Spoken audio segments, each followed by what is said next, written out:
an excellent panel here to kick off this afternoon's proceedings, representing the global pension fund and sovereign wealth fund community. And we're going to really explore their perspective on the whole issue of investing in infrastructure in Africa. So what I'm going to do is introduce each of our panelists in turn and ask them a leading question, and then we'll come back with some follow-ups once we've done that first round of intros and questions, and also open it to the floor. So please start thinking of your questions here as we go. Now I'm going to ask, if there are any burning questions from the audience, let me know, but I'm going to pose a question to the panel here as a kind of, in a sense, summary question, your chance to tell the world how you think things should be changed. 2015 is a very important year.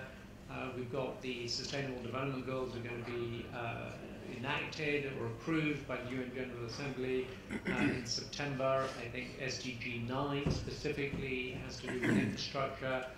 We've then got COP21, climate change negotiations in Paris in November, December, which is fundamentally an infrastructure topic in terms of combating climate change. And then leading up to that, in 6 weeks' time in Addis, there is the UN Conference on Financing for Development, which is basically, okay, how do we fund all this? And I think there's an increasing realization that private capital and commercial capital, has to be present in much larger quantities for us to get anywhere near funding any of these ambitious goals that we have both in climate change and in development. So the question for each of the panelists is very succinctly, we've got very little time now, very succinctly, what is the single piece of policy advice, either for the UN process in general, the people who are negotiating at Addis, or for a specific government policymaker? What is the single piece of advice that you would recommend? And as you're thinking about that, I will throw one out just to get the ball rolling here. Alongside IFC's balance sheet investing, we manage about 8 billion of external capital, and only 1.2 of that's in infrastructure. Frankly, all of it could be. We are actually seeing a huge amount of infrastructure opportunities around the world, especially in Africa. We see a sea change in terms of the number of IPP projects, just as one example, on the continent. So there's no shortage of opportunities, and for a well-structured project, there's no shortage of capital. So that's the good news. The good news is there is actually pretty good momentum. I think the bad news is that most big infrastructure projects require some sort of sovereign covenant, a government guarantee of some sort or another, if only that there's going to be some stable regulatory regime for the particular asset. And whilst countries regard it as an absolutely last resort to breach, to default on a sovereign bond,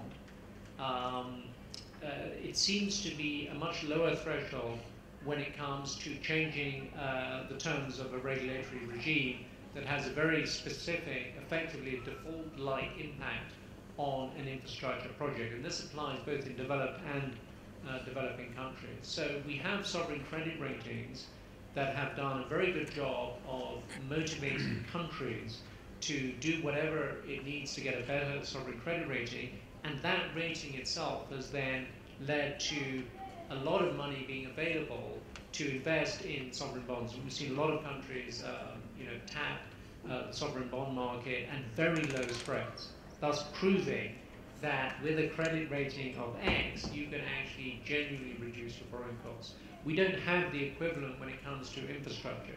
We don't have a rating that gives you gives a pension fund who doesn't necessarily know a particular country very well, what is the trust factor? What is this country's track record in honouring obligations under a offtake agreement or tariff regime or whatever it might be? So I think if we can somehow or other create some sort of index that measures this, I think it will be a very good incentive for governments, and then it will be a very good, in a sense, insurance policy for pension fund investors, they can say, well, look, you know, I can say to my board that I only invest in countries which have a rating of X. So this is an idea that's just beginning to percolate. I throw that out as just one thing to add to the mix. But I ask each of the panelists then in any order, but if no one volunteers, I'll go with Michelle, first Noel. And you can tell us your one single idea that will help here. Well, actually, I would have 3 priorities. First, develop PPP legal and regulatory frameworks, in particular PPP laws. Without these frameworks, we cannot work. Secondly, go beyond traditional PPP units and put in place PPP project venture firms that are incentivized to produce successful deals rather than just nice studies. And 3, when you have a sovereign wealth fund investing domestically, or where you are setting up a strategic investment fund to serve as an anchor investor in those PPP deals, make sure that it is structured, that those activities are structured as private-like as possible and become drivers of PPP deals. And that, in my view, also can help answer some of the problems that we have seen and have been, I think, quite rightly raised this morning about the political cycle. The more you can separate the generation of these PPP deals from any particular political cycle, the better. And in our view, the domestic activities by sovereign wealth funds and the activities of strategic investment funds can serve as drivers for these PPP transactions, thereby attracting foreign strategic and financial investors. Michel, thank you. Any other takers? Uche. I think the one thing that I have observed that it's a challenge for infrastructure investments in Nigeria or in Africa in general. It's a lack of adequate guarantees or credit enhancements. That I think it's something that needs to be handled. I think local governments struggle with how to actually price a guarantee, how to design it, get the right legal advice on how to get that put together properly. I think that's one thing that's missing. And we've tried to propose a solution to this. We at the NSIA are in the process, along with Garanco and the DFID, supporting us to put together a Nigeria Credit Enhancement Facility. Now that's really small because that's only going to handle a little bit in terms of what is the opportunity set out there. But I think at a country level, to make sure that such a facility exists, such a process for issuing the right sort of guarantees exists, will help investments in power, in toll roads, and anything else out there that is classified as infrastructure. The downside of this is governments that have issued it have ended up issuing a complete carte blanche, which ends up skewing the risk-reward scenario, and then getting, pardon my French, getting screwed in the process. So the reality is making sure that that is done in a way that balances the risk and reward is something that is missing right now. At the UN level, I think there has to be something done. That if this is something that's priority, it would be helpful if something is done to help countries deliver such a great enhancement or such a guarantee scheme. Without which, trust me, nobody's going to come and invest in a toll road in your country or in my country, because the problem with these things is if they can't get paid, they can't take the toll road with them. So that is really usually the challenge in making sure that there is a very adequate fallback for investors. So even sovereign wealth funds care about the robustness of sovereign guarantees. Any views from either of our pension fund representatives here on this topic? Just my personal perspective on it. I mean, like, once again, the rule of law is essential. Regulation, first, second, third, it's always regulation.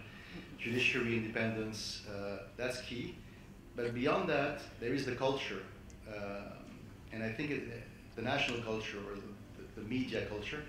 And there are interesting examples, and I think, of what is good and what is less good is why do Canadian and Australian and Singaporean pension funds and sovereign funds love the UK, not only because there are independent courts and a strong judiciary system, but also because the public opinion in England and Wales, be it conservative or socialist or Labour, is very relaxed about the notion of having, because ultimately infrastructure is a piece of national asset which is stripped away from the sovereignty of a particular nation and given as a concession to an outsider, and that outsider may well be a domestic or a foreign investor. And if you look at England, the crown jewel of British transportation infrastructure is HS1, the high-speed rail connecting London to the undersea tunnel, which was built by French and German engineers, and which is owned for the next 35, 40 years by 2 Canadian public pension funds from Ontario. And no one in England complained when the Canadians came and scooped that crown jewel of British infrastructure. Likewise for Heathrow, Gatwick, you have Californian, Middle Eastern, Canadian pension funds and sovereign funds co-owning these beautiful big airports. Look at France, for example, and it's a country I come from, so I'm happy to criticize my own country. But like Toulouse Airport is probably the 11th or 12th airport in France. It's by no means strategic like Gatwick or Heathrow or HS1. It's a 3rd-tier airport. 8 months ago, 55% of the capital of Toulouse Airport was acquired by a Chinese-Canadian conglomerate, so it's ultimately Chinese sovereign and Canadian pension and private equity money. And for a week in France, it was front-page news. The Canadians and the Chinese are coming, they're putting their hands on our national asset. And the same happened in the US. If you look at Dubai, Dubai is probably the most Western-friendly, pro-Western government you can think about in the Arab Islamic world. And they tried, a small sovereign fund from Dubai, tried to acquire a small piece of a US port. There was nothing polemical or crazy about it. And all of a sudden, for like a complete 3 or 4 weeks, you open the Wall Street Journal, which is supposed to be pro-business, and it was as if Al-Qaeda or ISIS were coming and like putting their hands on New York. That's culture. That's beyond and above law, and that's troublesome, and that needs to be fixed. Of course, it's difficult, but. So, what goes with culture, I guess, is religion. And Mario, I know that your fund doesn't necessarily, follow doctrinal policy in making your asset allocation. But from your unique perspective, any comments for the sort of global community from the perspective of sovereign wealth fund, pension fund, investment in infrastructure? What can we do better globally to promote this type of investment? Well, I think first of all it's important to note that although religious organisation, yes, retirement fund works totally separately, and as I said in the beginning, members come first. But we were talking about earlier, and I think it would be a fantastic idea that definitely in terms of an African continent, if we could encourage, through the UN, encourage a culture of collaboration where retirement funds invest in infrastructure, purely because of economies of scale, and in that way, you won't be investing 10, 15% of the fund, but you can allocate very small percentages, and I think it's got to, we've got to take baby steps in terms of this, especially from a retirement fund point of view, and looking at the investing in infrastructure as an asset class. It's got to start small, and I think in starting small, I think let's put our heads together and see where, because there is value. I mean, I've spoken to various directors of infrastructure companies, and there is value and there are returns, and but very important, and it was noted that we've also got to look at the managing the risk, and very important in terms of how do we calculate that, And yeah, I think that would be a step going forward, especially from a small fund point of view. You know, there are the leaders in South Africa, the larger pension funds that are leading the way. However, in terms, we can learn from them, and in terms of forming summit to forum, very much like we're talking about here, we can encourage investing in infrastructure throughout Africa. Mario, thank you very much. So, organisers, do we have time for a question or not? So one question maybe. I saw a hand. Okay, two hands, one there and one there. So let's have both questions, and then I'll select somebody to answer. My name is Webster Pepe. I introduced myself previously.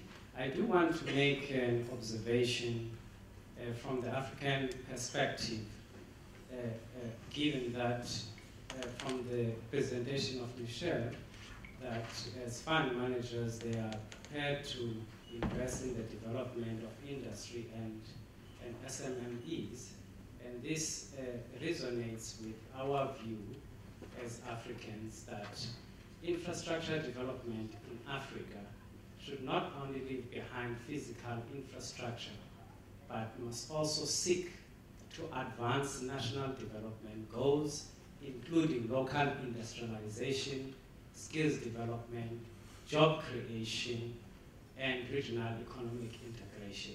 So it is very important to make that observation. But also the other observation I make from Nicholas is that of sovereign risk, the need for a strong rule of law. And I can assure you, in this country, in South Africa, the project of democracy has matured to an extent that in this country, you mentioned, for example, that an investor needs to be comfortable that if something goes wrong, you can go to an independent judiciary and have recourse to the courts of law. This country's independent judiciary is so strong, vibrant, and vigilant to an extent that an individual can take the government to court and win. And there's a big case that is known maybe international of one man who won against the government called Hugh Glenister. And an individual using the rules of law going to the independent courts.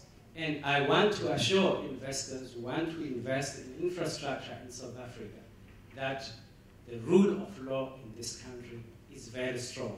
So strong that even the iconic Madiba was taken by an individual to court, and he appeared in court. So strong that even a small opposition party, then during Madiba's time, that legacy continues, took Madiba to court for signing a bill, and he went, he sent the bill back to court, and the defects were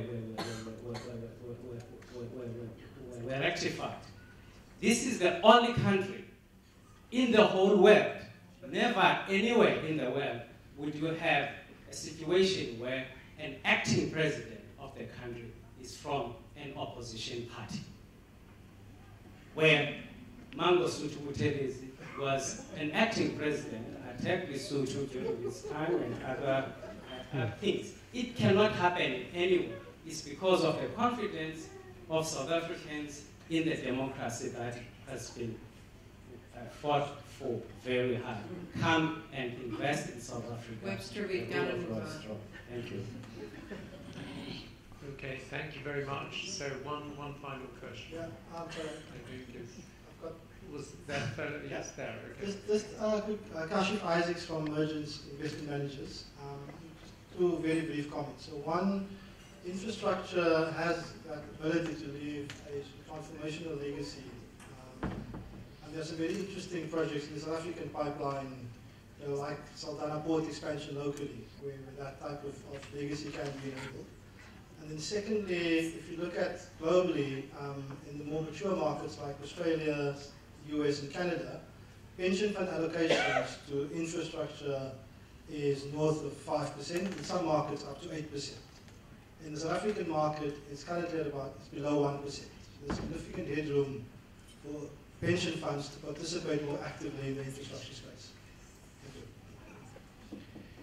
you. Okay, so I take both those comments really as endorsement of what our panelist has said. So very much conscious of the time limits here. I thank you both for your comments. I'd like to thank Africa Investor for hosting this CEO Infrastructure and Sovereign Investment Summit and this particular panel. I'd like to thank Michelle, Nicholas, Uche, and Mario for their contributions. So thank you all very much. Doing business in Africa. You can't afford to be without Africa Investor.